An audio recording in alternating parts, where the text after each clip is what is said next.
We're in New Zealand for Pots and Trowels and exploring Thackwood Garden near Nelson, and that's brought to you with the support of Cobra Garden and Darlac.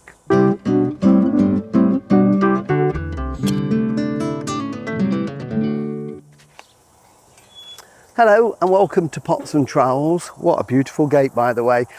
Jill and I are still in New Zealand. We're on the South Island in the Nelson area, and we're travelling around looking at gardens. And we've come today to look at this beautiful garden that is part of the New Zealand Garden Trust. So it opens to the public, a little bit like we have the National Garden Scheme in the UK. It's owned by Karen and Murray Gill. They're fourth generation farmers here, and the garden's been created by Karen mainly, I think, over the last 30 odd years. And when they took over the farm, there were very few trees here. She said there was an oak tree, a couple of silver birch, an orange tree which is still there and bearing fruit, but the rest they have created. It's on the top of a hill, so that in itself creates some problems. So lots of windy paths, and it's been planted with the most amazing selection of plants. Some plants we would recognise from the UK, plants that are native here to New Zealand, and then lots of plants from all over the world, and they just thrive in this wonderful climate here.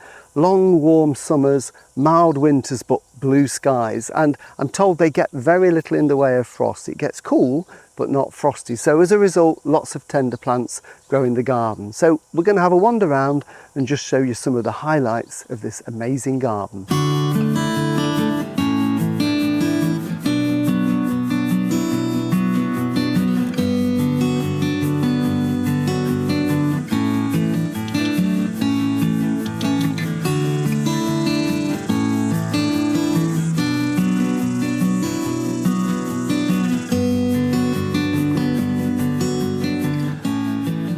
The garden here at Thackwood's described as an English style cottage garden, and it's got planting all over, lots of perennials, but there's also quite a lot of formality within the garden. So we've got clipped hedges, we've got domes of box and of pittosporum, which of course is a New Zealand native plant, and little hedgeways all around it.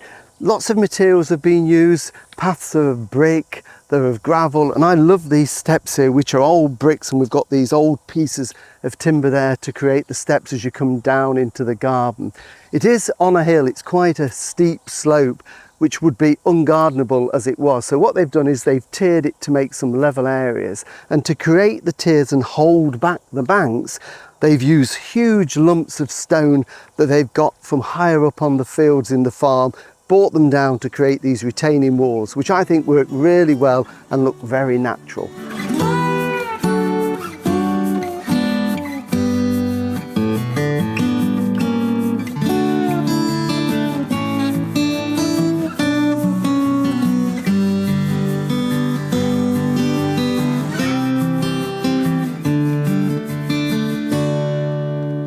Rosemary is also used around the garden, and these are some rosemary bushes here that have been clipped to create these lovely domes, and the scent on these, it's quite a warm day today as you can probably see, the scent on your fingers is absolutely wonderful, and you can't help but brush them as you walk by.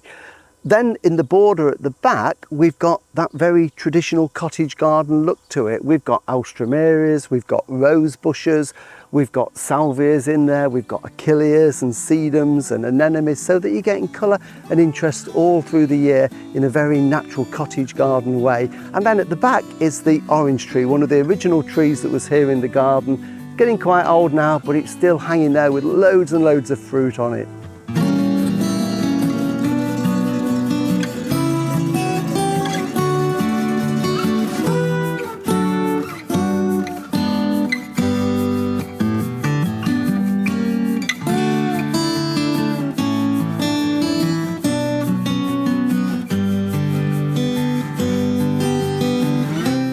One of the paths that winds down the garden is this lovely cherry walk that's got cherry trees planted down both sides, and unfortunately here we are in summer, so no cherry blossom, but I'm sure in spring this is absolutely amazing when it's just full of beautiful pink blossom, and it leads right the way down, zigzags down to get to the pond at the bottom of the garden.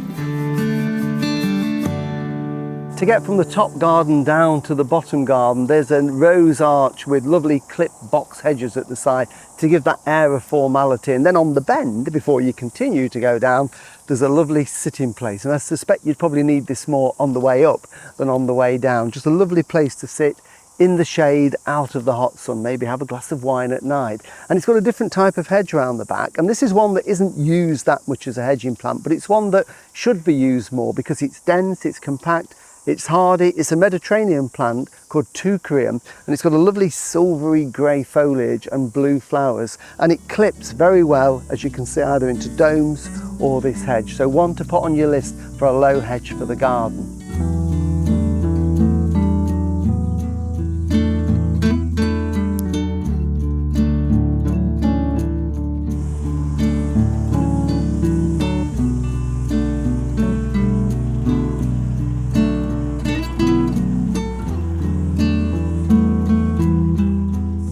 One of the great things I love about the garden is whenever you turn a corner, you'll stumble on some old gardening paraphernalia or farming memorabilia that's been used to create some really quite quirky features, including this old farm cart. It's got steel wheels, and instead of scrapping it, they've used it as a platform here above the meandering stream that feeds the most amazing natural pond. And this stream is planted along the sides with water-loving plants, including some really amazing canna lilies.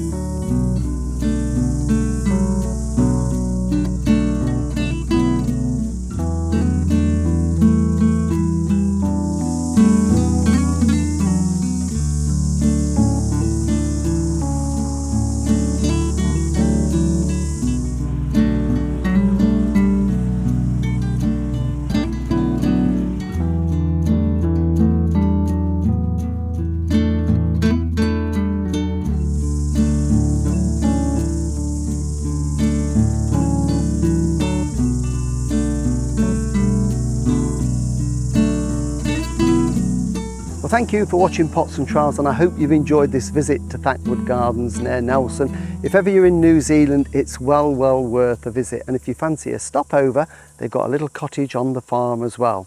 We'll be back again next week with more of our New Zealand adventures, so we'll see you then. Bye!